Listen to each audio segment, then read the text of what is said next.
All right, we're live. Welcome to the Stain and Seal Experts podcast.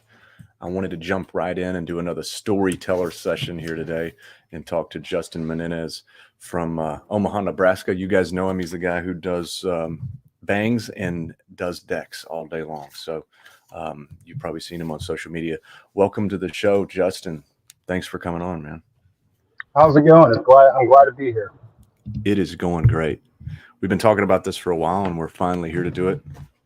And I can see you're probably on a job site right now. We sure are. Being an owner operator, you've got to kind of a man of all hats, and so we're on our third deck today. Believe it or not, we've stained. Well, third deck, right? We stained a little entrance landing, and then we stained a small platform, no rails, 3 steps on each side of it. And now we're on a bigger deck that we're about 78% done. And so Edwin's out there finishing the lattice, and then he'll finish off the last quarter of the floor. And we'll have deck number 3 in the books. How many are you doing today? You doing just the 3? We're going to do 4. So this afternoon, once we're done here, we're headed off to Shadow Lake and Papillion, where we'll be doing a semi-solid barnwood deck with no stairs. What is your take on going and starting a deck? Let's just say you work till 5 o'clock and it's 4:15. Do you like to go get one started and then come back and finish it the next day? That's a good question. Depends on the size of the deck. So like that little platform, we would probably finish it before we left for the day because it's just small enough. If it was 4:15 and we had that Shadow Lake deck to do, we'd probably wait to do it tomorrow.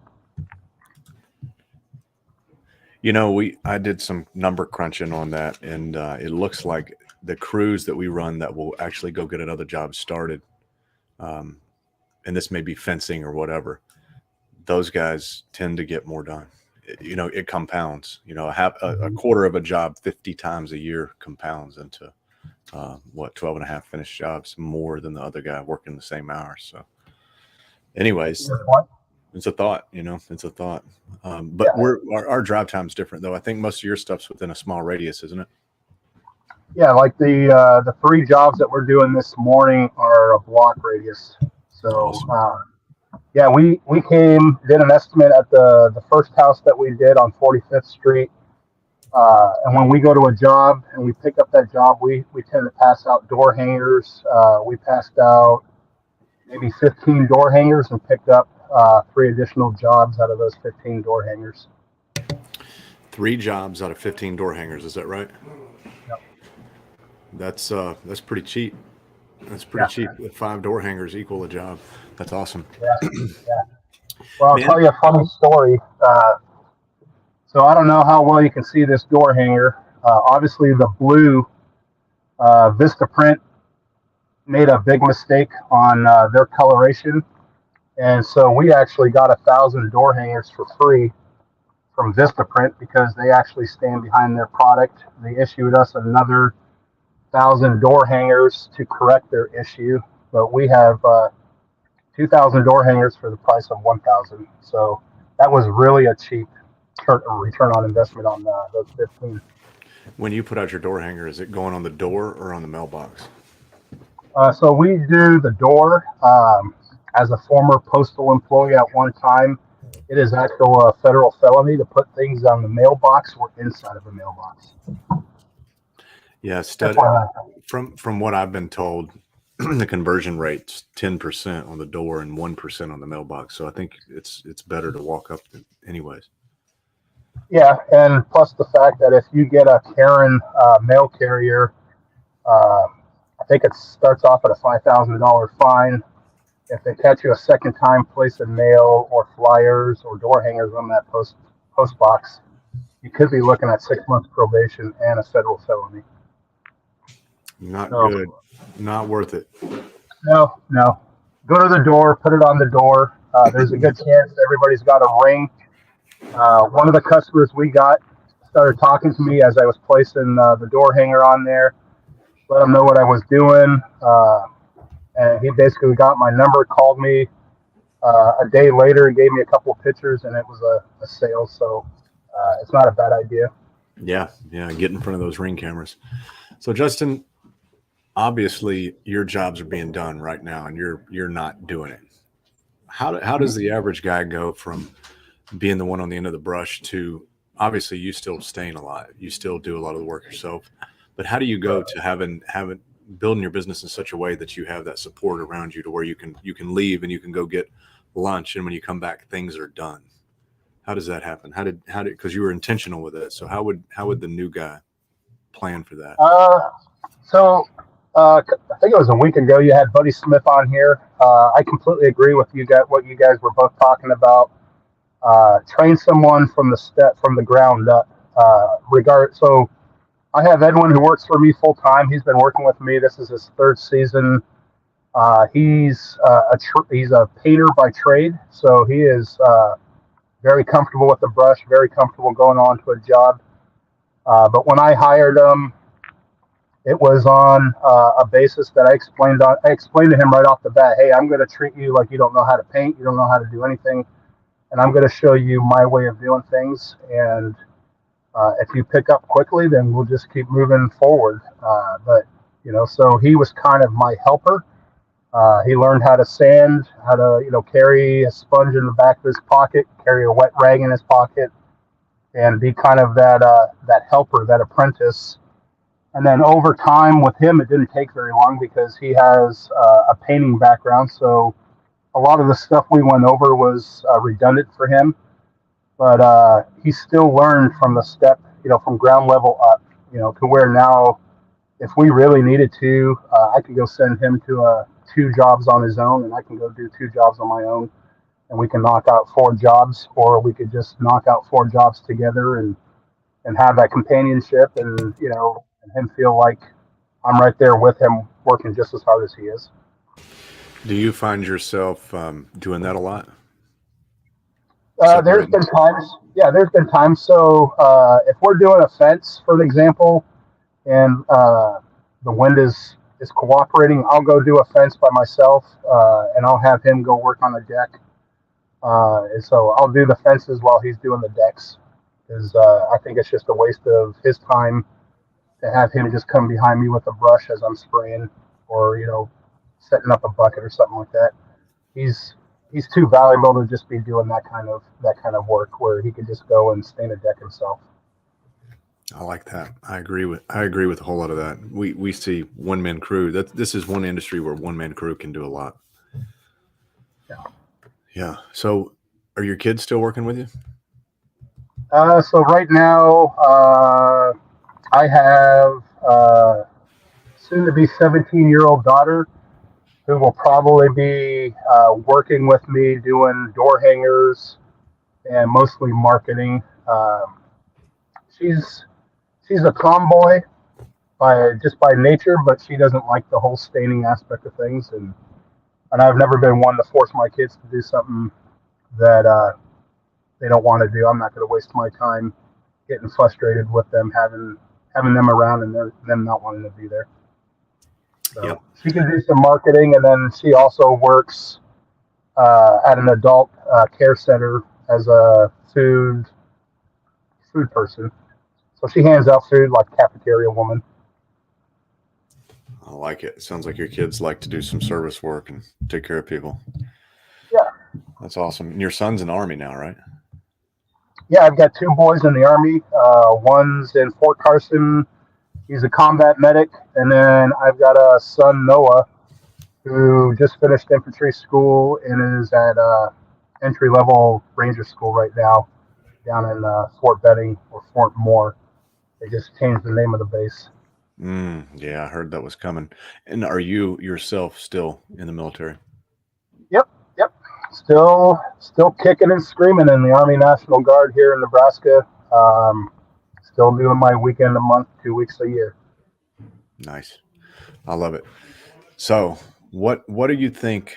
So, appreciate all that. I thought that was worth mentioning. I think everybody likes to know that what kind of people we're dealing with, talking to here. So, Americans, um, tell me what does the average new guy need to know? Because I don't want to ask you the questions because I'm afraid I'll ask the wrong questions. What questions? What if somebody in came and stopped by your shop, and they were from 2 states over, and they said, "Hey, I want to do this. Will you help me?" What would you? And if you had just just 5 minutes, what would you tell them?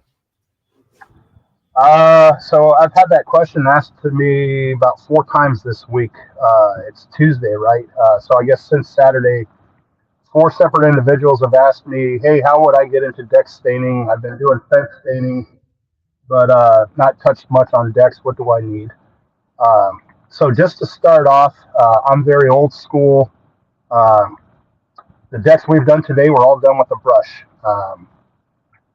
brush and extension pole. And so I basically tell folks, look, man, it doesn't take very much to get started. If you're doing fence staining, you probably already got a wash system.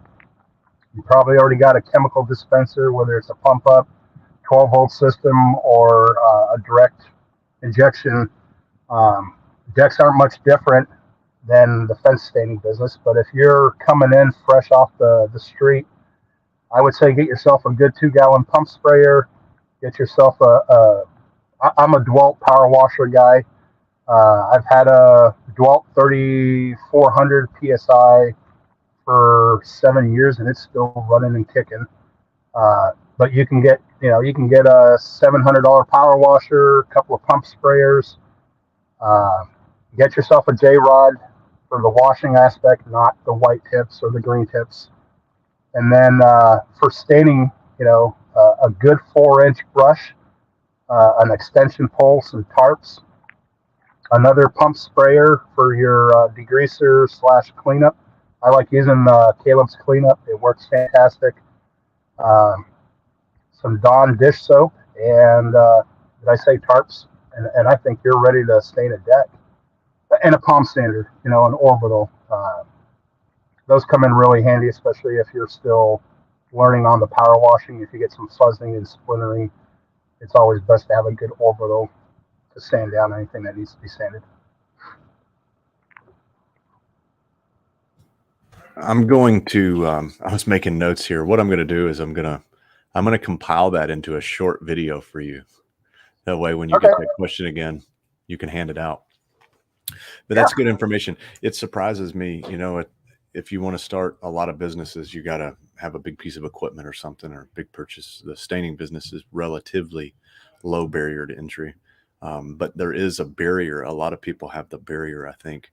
The biggest barrier for the staining business, in my opinion, is people are afraid of liability, particularly people fences or fence builders. They're scared to death of liability. Can you talk about that? Yeah, so I'll share something with you. I did a little video this morning. I've got a little book.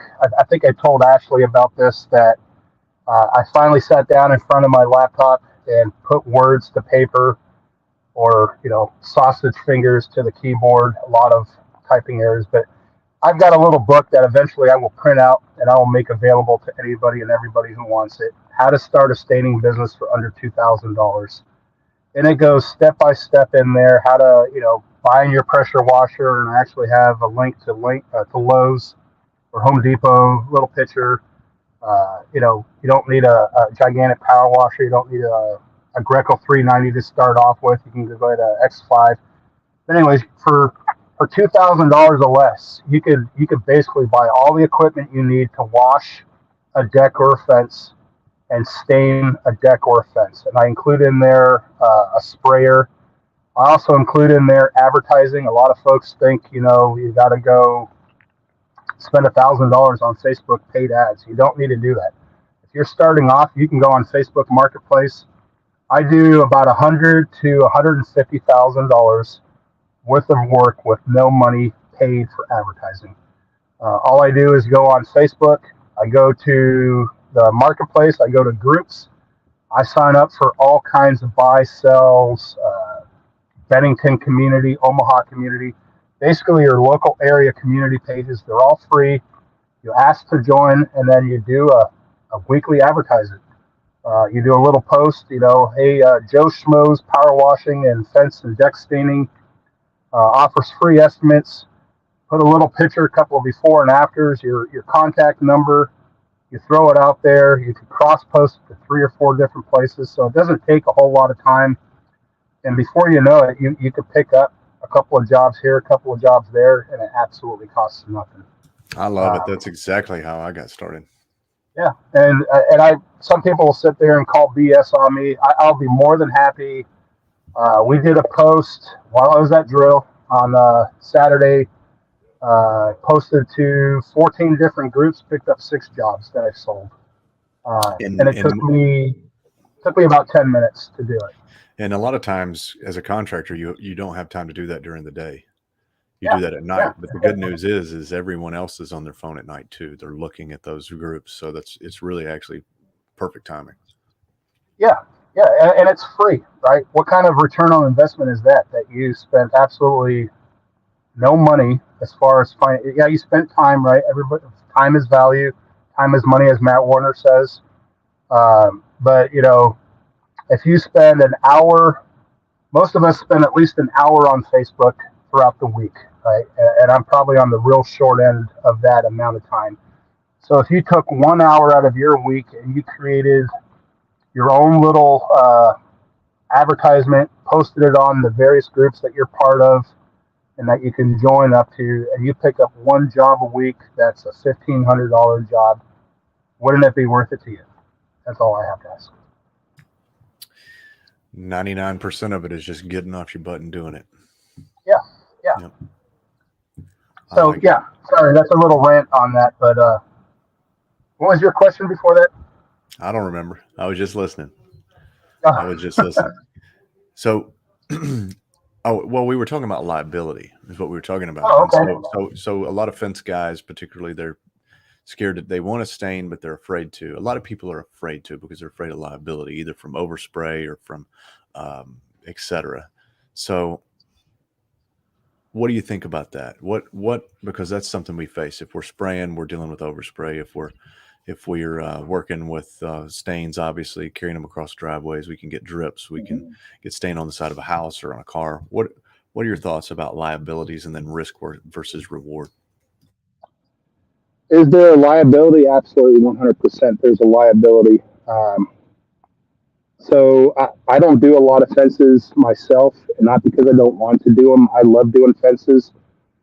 Return on investment for me on decks is far higher than fences, but I love spraying fences. I love the outlook once it's done. I have been actively going after fence builders, including Matt Warner with Empire Fence, to American, Superior, you name it. And every single one of them gives me the same thing that you just told me. Oh, we're afraid of the liability. We're afraid of this. We're afraid of that. Stain getting on the house. Stain getting on, 3 blocks over on somebody's Corvette that's parked out wherever it might be. And so my course of action to limit my liability has a couple of steps to it. One, we never park in someone's driveway. We always park on the street because it's going to happen to you, whether it's today or whether it's 13 years from now. You're gonna open up the back of your van, your minivan, your Honda Civic, your truck, whatever it might be, and there's going to be a can of stain that Casper the Friendly Ghost just boots out the back of your truck and it just lands. And it's probably, if you're in the driveway, it's going to land in somebody's driveway. If you're out on the street, you still got stain to clean up, but it's on the public street, not so much of a nuisance. So one, we park in the street to avoid driveways. 2, we try to carry all our stain, all our equipment across the grass to avoid sidewalks as much as possible. That's one way that we try to avoid that accidental drip, that bucket tipping over, whatever it might be. The sprayer all of a sudden releases its pressure and it's spraying it straight down onto the concrete. That's happened to me before. It's probably happened to others. When it comes to spraying an actual fence, one of the things that here, I'm just going to speak for Omaha, Lincoln, Nebraska area, Southwest Iowa area. We get a lot of wind here. We've got 5 fences to wash this week and next week. We don't know when they're going to be stained because they're calling for 15 to 30 something mile per hour winds for the next week and a half. So we will never stain if it's windy. Um, we live in a lot of cookie cutter homes, subdivisions here, where you're no longer on a quarter acre lot. You're probably on a half of a quarter acre lot. So a lot of homes are on top of each other. So if you get 10-mile-per-hour winds, you're probably going to get stain on somebody's house one way or another. So yeah, we limit our staining for fences, especially when it's windy out. And then two, we go a little overboard, I think, for ourselves. We spend a lot of money on plastic, but I think the return on investment is well worth it for what we have found. We'll do 6 to 9 feet on either direction of the fence where it butts up against the house. And then we go a step further by wetting down the area that doesn't have plastic just in case. And we'll tell the customer, hey, we're going to give you a free house wash because, we just rather make sure everything's clean. And when we're done staining, because the house is nice and wet and washed, we'll be able to see if there's any possible overspray and get to it before you notice it. And we'll do the same with the neighbors too. We'll do our common, our due diligence, knock on their door, let them know, hey, we're going to wet down your house. We're spraying. It's kind of close. And we wet the customer's home. So we go a little bit, I guess, above and beyond, but we're trying to limit that liability. I think you just said that in essence, an ounce of prevention is worth a pound of cure. You follow the same things we've always done. Park on the street. Don't cross the driveway with any staining equipment. Mask. There's another school of thought out there for staining. It's to just risk everything and to wet everything down and to rely on water and oil not mixing. And what we found is that works great if you're a one-man show and you're on top of it. But as you try to scale things out or you try to bring on more team members, most people aren't going to follow that system the way you would want. And so I'm with you. We've found that the return on investment for masking is just, and generally speaking, it's probably faster to mask than it is to even play with the water hose and wet the brick down, then stain, then wet it down again. We use the water like you to our advantage, but we don't count on it as the only means of preventative for overspray. Well, and I'm sure you can attest to this too. When you first try something different, it's gonna take longer. It's gonna be tempting to just say, screw it. Well, let's just do what we've been doing before. It's time effective, whatever it is. First time I masked, I was horrible at a masking job. I was a painter. We lived out in Utah, and we were doing this massive commercial project, and I was the butt of every single joke. This dude can't mask. This dude can't do that, because I didn't know how to do it.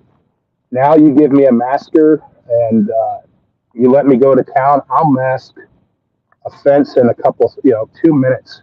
It'll be masked. Plastic will be up. Of course, if the wind is cooperating, we buy. I'll give you what we buy. We buy 3M plastic. It's 12 foot tall.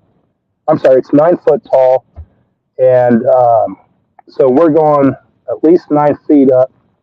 And the roll that we buy comes all folded up with the edge revealed, so you can place a piece of tape. And so as you run that plastic, we run about 15 to 18 feet of plastic. You start taping, you cut it, you start bringing it down, you're taping it on the edges. And then as you get to the fence, because it's thin enough, it's 0.3 milliliters. We can typically fit it behind where the house and the fence butt up pretty easily. But if you can't, we just take an X-Acto knife, cut it down along the fence, and then we pull out our masker, and within a couple of minutes, that fence is not only masked plastic, but that house has at least 6 to 8 feet of plastic on either direction. And it took maybe 3 to 5 minutes, I would say. I like that. So here's a big question for you. You probably have a lot of hardy board houses in your market, or you're seeing more and more. When you go to mask those houses, what kind of tape are you using, and what kind of tape should you not use for hardy board houses? So we use the orange 3M tape. It's I wish I had a roll on me. It's meant for outdoor use. It'll stick. I believe it's test graded for 6 hours. before it starts leaving its adhesiveness on that hardy board. What we have found, if you use duct tape, you're in big trouble. If you use anything that has heavy adhesiveness to it, you're in big trouble. It's going to rip off that cheap. Um, if it's a newer home, sorry for the painters and contractors, they use the cheapest, the most chalkiest paint that they can find. And so if you put anything that has a heavy adhesiveness to that tape on there, it's either going to leave a mark or it's going to rip off some of that old hardy board cheap chalk paint off of it. And it's going to be extremely noticeable. So yeah, we've had a lot of luck with the orange 3M. We use the 2-inch wide tape in it, and it works really well. Are you finding that orange tape works on masonry, brick, and concrete as well? Yep. Okay. So it's test graded for rough surfaces to smooth surface. It typically holds up to about 6 hours before it's useless. So once you pull it off and you put it on the home, it'll stick for about 6 hours. That's an improvement. I used to have to use masking tape for hardy board and then heavy duct tape for brick and block and things like that. Now a roll of tape like that costs $10, right? So you can go out and buy $1.50 tape, but is it going to do what you want it to? Probably not. It'll work once here or there, but so we're like I said, we probably spend a lot more than most people want to spend when it comes to tape and plastic. But we put it up, we know it's up there, and when we pull it off, it comes off fairly easy too. Well, I think your customer's paying for it, right? Mm-hmm. So and that's what they want. They want their house protected. So I think that's money well spent. I think that's wise. Yeah. So don't get me wrong. I mean, I spend $10 a roll of tape. I'm not really I'm buying the tape, but then the customers reimburse me for that tape. Yeah, and your blood pressure is probably a little lower. Yeah, today we're not sponsored by Bang. We're full throttle on it today. We got to get 4 ducks done. That's nice. So tell me about the Nebraska stain market. In my opinion, it's a good stain market, and it has been for a long time. Yeah. What do you know? What do you know about it, and what do you see coming? So, Nebraska stain market. There's a lot of work to be done here in Nebraska. I was talking to a guy in Sioux Falls last night. We were talking about the doom and gloom that you hear about in the media. Financial markets are down, 401ks are down, banks are down, all the negative stuff. And I told him, I'll tell you what, man, knock on wood, here in Omaha, we have not felt any kind of effect of any slowing whatsoever. Certain job markets are seeing some effects to that. We have a very large Facebook presence in the Southwest Omaha area, and they have actually cut back on production there with new builds of their data centers. But when it comes to deck staining, exterior painting, construction, it's full speed ahead. Well, we've been seeing the same thing here. I think for lack of a better term, all the stupid money, all the money that was just coming out of thin air is sort of probably dried up. And there were a lot of people who are making a lot of money out of thin air with real estate specifically, and all kind of stuff. And that's sort of dried up. But I think the day-to-day operations are still running. We're having the biggest quarters of ever, biggest months ever. And that's what I'm hearing from everybody. I just don't see what the news is seeing. We see the big tech companies, but that's not really America. That's sort of almost its own thing, isn't it? Well, and I think the big tech thing is AI. I think they shot themselves in the foot. If you know somebody in the technology industry, they'll probably tell you the same thing. On the military side of things, we're seeing where artificial intelligence has taken over a lot of manpower hours from a human being, because there's no need for that human being to be there when artificial intelligence can do the job of 10 people in a matter of hours that would take 40 hours for 10 individuals to do. And so I think a lot of the layoffs, I know one person specifically who worked at Facebook who got released and laid off, was his job is now obsolete, or obsolete because AI's taken over his position. That actually leaves a huge opportunity for guys that want to work with their hands, because Yeah. it's I think it's still going to be a long time before they replace the fence stainer, the deck stainer, or the plumber, or the electrician. I think we still have it's odd. I think everybody thought that machinery and artificial intelligence was actually going to replace um, the guys boots on the ground, but it's actually going to replace the higher end tech jobs, which is a good thing. I think, who wants to sit at a computer all day? I know some of you do, but it's not so Yeah. fun. It's not so fun. Yeah, I couldn't do it. I did a job like that for 3.5 weeks and I quit. I went up to, it was a military job. It was during the winter, and my family and I, we talked about it. It was like, hey, I'll go get a human resource job with the guard. We'll see how it goes, and maybe I can do deck staining on the side and have a steady paycheck that came in. Man, I did it for 3 weeks and I quit. I gave my letter of resignation. I couldn't sit in front of a computer for 40 hours a week, just send off. Oh, let me review this, send it off. It was just like mind numbing and so frustrating. So, those of you that can do it, all power to you, but I'm glad there's something else for me to do because I couldn't do it. Yeah, I sit behind a desk way too much. I have to get up and go. I have to go find things to do. That's the way it is. Well, man, so we talked about Nebraska. You have actually kind of stepped up to the plate and taken over one of our dealerships there. We were working with Matt Warner at Empire Fence, and Matt was doing us a favor to sell stain there because he's not a store, he's a fence company, and he brought the stain in for you, and he's passed the torch over to you. Tell us what's your plan. What do you got going on with that? So yeah, Matt approached me. I think it was right after Springfield, maybe before Springfield, and he floated the idea with me, saying basically the same thing you just said. Hey, man, we're doing this. We're mainly doing it because we love Caleb and Ashley, and we love their product, and we wanted to have a resource for you guys locally to pick up your stuff.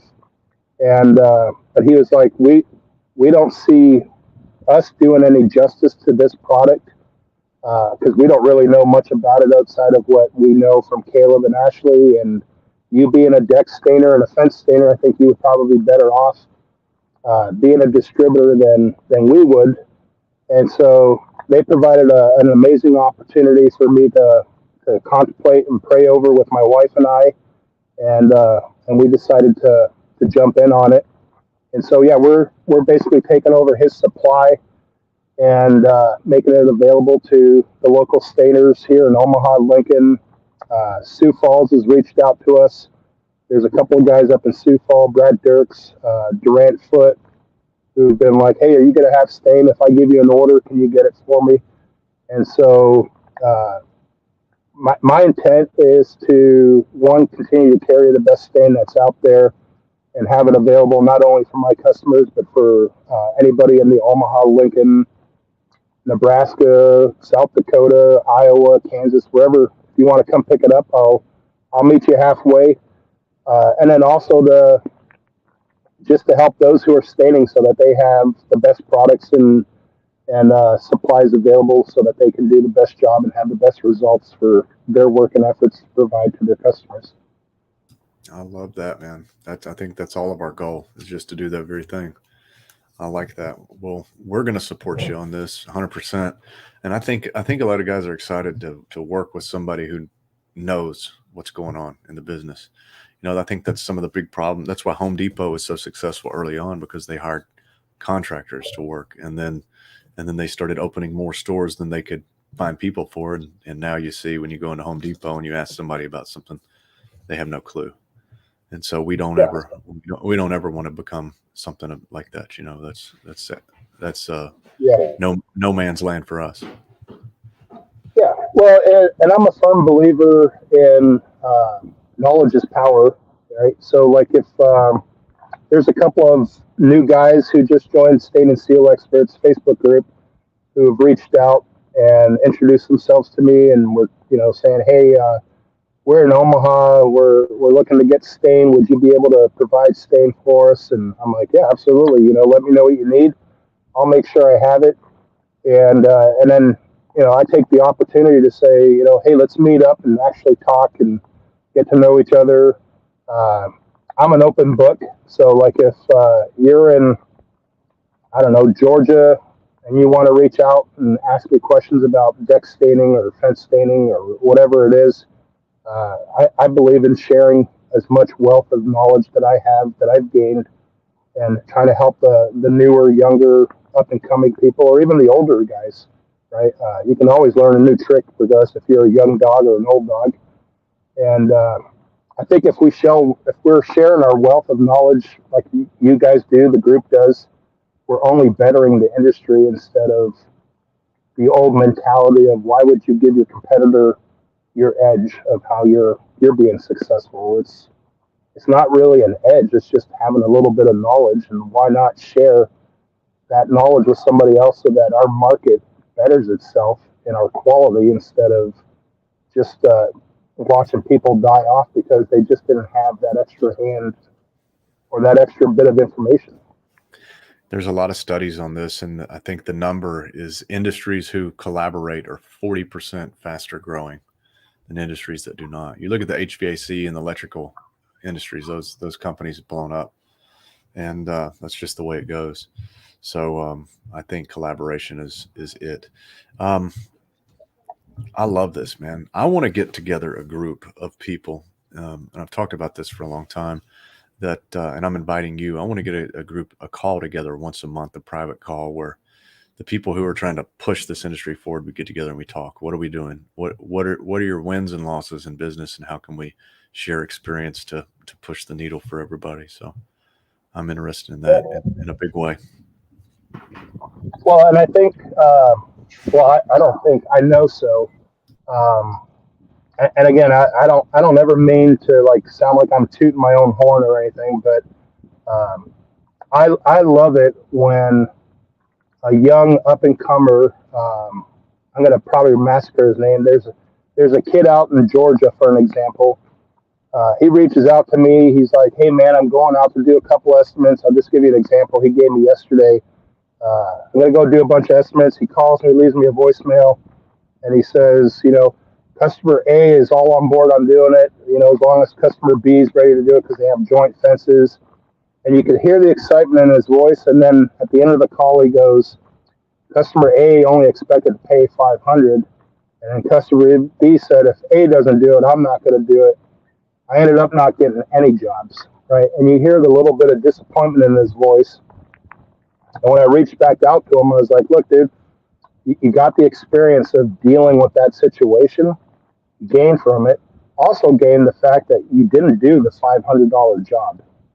You know, they wanted it for 500. It would have been very tempting to just say, I'll do 500 with him. I'll do 500 with him. And, weasel out money.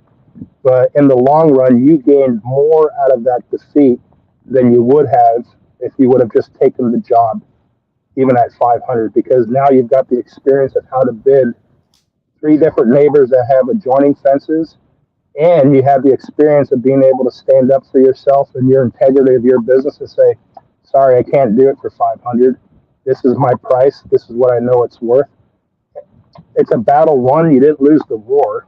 You just lost a small battle, which is actually a victory. But those experiences that you could share with each other will grow his business, and then his opportunity to maybe mentor another person and continue spreading that knowledge of, their wealth of knowledge with each other. And like you mentioned, as the community grows together, we become better as a whole, and our market becomes better because we're better educated, we're better prepared, we're more united instead of being, like wondering if that guy's going to stab me in the back or if he's out to get me. And so with unity comes success, I believe. I agree with that, and I think you're right. He did have a victory. I have found in my experience that when two or more neighbors get together, it's usually it's almost a communist situation. They feel like they, at the end of the day, I still got to pay the same labor. I still got to buy the same material where it's still the same thing, but it seems like they want a 50% discount because there's three of them. And not only are we dealing with one personality or two personalities, we're dealing with 4 or 6 personalities.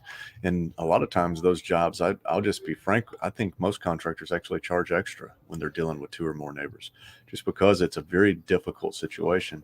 And I don't think you should lose any sleep over that. I think that's he probably dodged a bullet.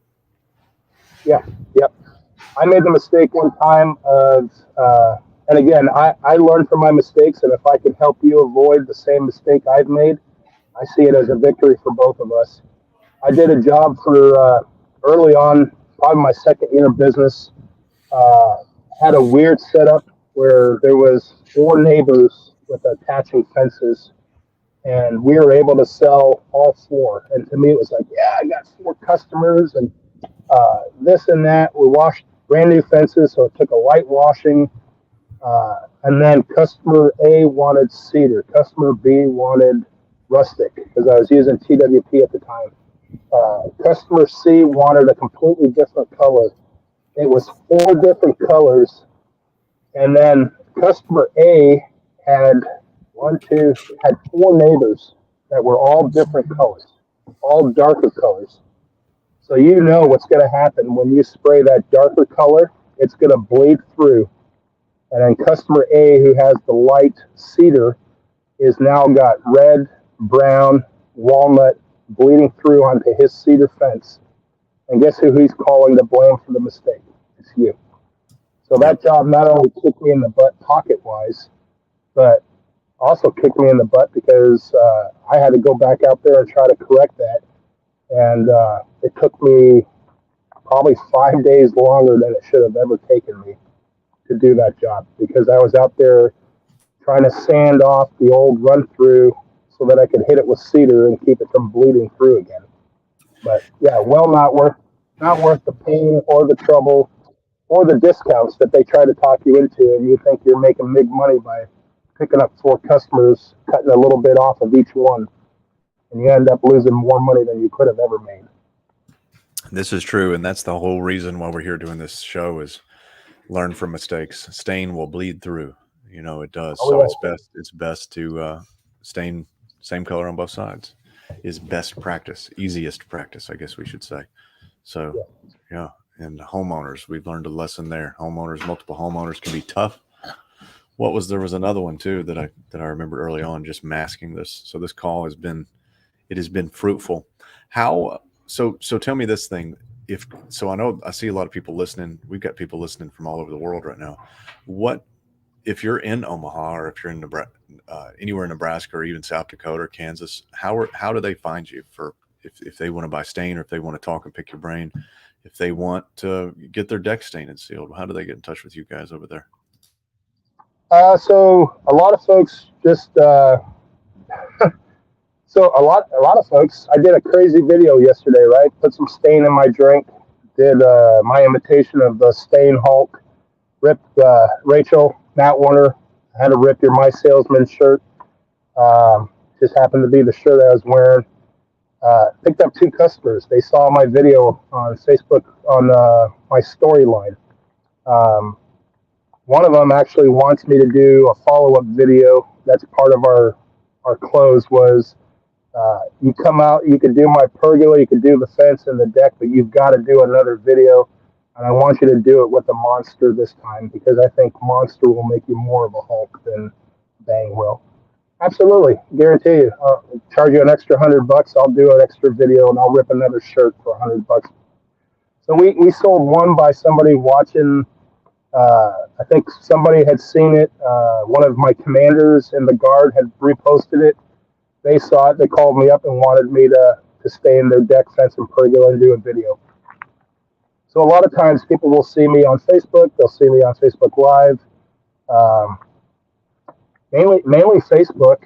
We do have a webpage, so if folks are searching good old Google, Yelp, or not Yelp, but Yahoo, your regular search engines, we tend to show up a little better than we have in the past. We did do some SEO. Didn't see really the great benefit of that, but if you search for us online, you'll find us on web searches, Facebook. We're on Twitter. We're on Instagram. I can't remember what other, LinkedIn. So you can find us socially somewhere if you look for us. But yeah, people tend to find us through that. And then we're always hanging out door hangers, and we've got yard signs that we canvass most of Omaha with here and there. Tell them your name. What's the name of the company? Oh, it's so I'm Justin, and if you want your deck and fence to look new again, you got to call Making All Things New. We can't cosmetically change your wife or you, but we will make your fence and your deck look brand new again. That's it. You don't know how many times. You don't know how many times I get a husband or a wife who looks at my car and goes, "Making all things new. Can you make her look new again, or can you make him look new again?" I don't know. I can give him a tan. I'll give him a little white honey. That's funny. We can't fix the dog, but we can fix the deck, right? Yeah. That's funny, man. That's awesome. We need to collaborate. I need to fly up there and stain some decks with you, and we need to film it and show how fast you guys roll. Yeah, so we bought a GoPro, one of our off-season. So in Nebraska, a lot of people ask this question. They're like, "What do you do in the winter?" Well, if you know your numbers, I feel like I always say this, and I feel bad for always saying this. If you know your numbers and you operate with knowing what your numbers are, Tom Reaver really pounded this into me. You, Matt, and Joe pounded this into me a couple of years ago at the first State and Seal University event that I went down to in Springfield, and it's absolutely changed my life. Okay, so I want to thank you right now personally. I've done this to Matt. I think I need to do it to Joe, but I want to thank you personally because by understanding what numbers mean, you have helped me not only grow my business to where it's extremely profitable, but also in my off season. So in Nebraska, we stay typically March through October, November if we're lucky, right? So what do I do November, December, January, February, and sometimes March?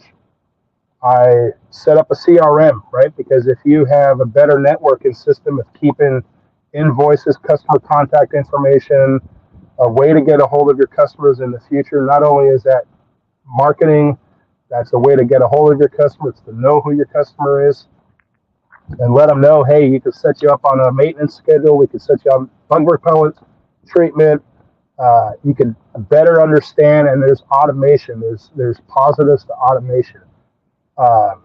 So in the winter, we do CRMing, finding out a good CRM. We created a new website with our CRM company that has been gangbusters for us. We have implemented that website in, we started December. So we've had our website up for roughly 3 months.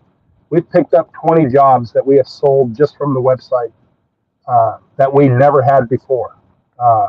So we work on websites. We bought a GoPro because we want to videotape how we do our deck staining so that people could actually see what we do and go, damn, that dude ain't lying when he says he does 3 decks a day. I watched him on his GoPro slow-mo or whatever do it. Our biggest fault is my GoPro sitting in my closet. We were supposed to bring it out today to show us doing these 3 decks, and I forgot it. So eventually we'll pull out the GoPro, and it'll either be stuck to my head or we'll put it on the gutter clamp, and you could see exactly that, we grab our pole, we grab our brush, and we knock out a deck in an hour if it's easy enough to do.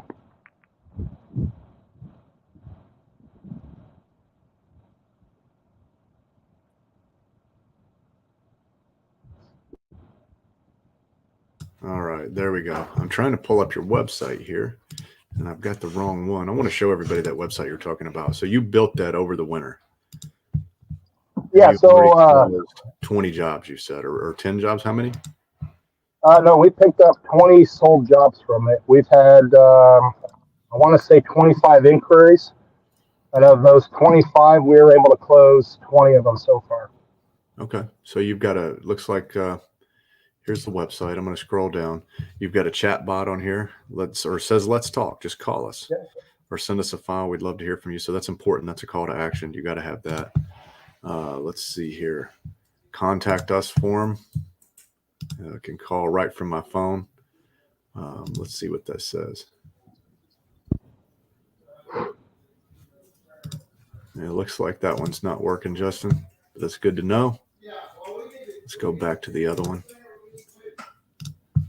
Yeah, I'm gonna show some guys this page here for just a second longer. I think it's important. Your website covers the bases, right? If you don't have a website, it's kind of hard to exist. So you got your Facebook, you're strong there.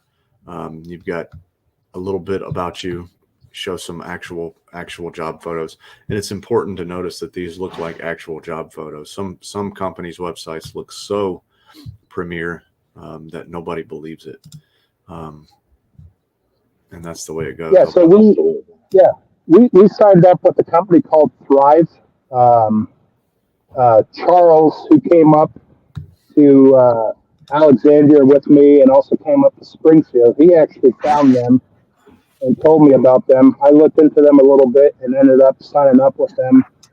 And the CRM package that I signed up with included a website.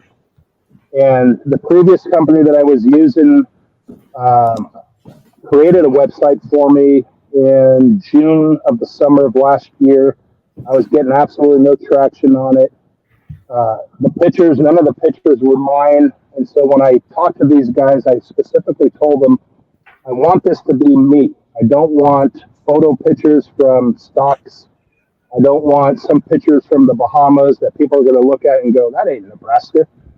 There's freaking palm trees in the background and there's a beach. There's no ocean in Nebraska. And so they created a website that was, I told them straight off the top, I want it to be simple. I want it to be easy to access my contact, to get a hold of me, and I wanted my pictures to be represented on there. And then to be able to see reviews from folks is really what I wanted. And so they created what I wanted, and I appreciate that. Well, I think just having the real photos on one page and the testimonials right there opposite, you have a lot of testimonials. A lot of people have 2 or 3. You have probably a dozen or more, 4, 8, 12. There's a dozen right here on my screen. So when somebody says, I don't think you may not be able to do what we need you to do, I mean, the proof's right there. Here it is, pictures, here's testimonials. So I think it removes any doubt that this isn't the right company. So appreciate you sharing or letting me share this. And I think that's an important thing. Our industry has to become more professionalized. That's obviously something we got to work on. And right here it is. This is what we're talking about here. So thanks for sharing, man. Well, Justin, you've been on the call with me for an hour, and I apologize for missing you this morning. We've got a construction project going on at our new building up here, and something needed attention. I ran out there to it and got busy. So that's the way it goes. Oh yeah. Yep. I appreciate you meeting me. Appreciate you being flexible. I want to make sure everybody knows Making All Things New. Let's see. Making All Things New Deck Fence Care. I'm going to look again. .com. Long thing, but it's okay. You're actually easier found by just searching Making All Things New. And Nebraska, and people find you all over YouTube, all over Facebook, all over the internet. So be easy to find you. Any closing remarks? Anything you want to add to it, or anything you're excited about? Man, what am I excited about? I'm excited for this year. It's going to be a heck of a year. I've been hashtagging motivated 2023 a lot in my posts and we are extremely motivated. I think it's going to be a fantastic year. I want to say we are approaching about $75,000 worth of work on our books already. And we just started April. And we get calls. I thought I was going to miss our call this morning because I was on a sales call with the guy that just called me up this morning. We get maybe 2 to 3 requests every day without even pushing anything outside of that 1 week or that weekend Facebook page. So people are calling.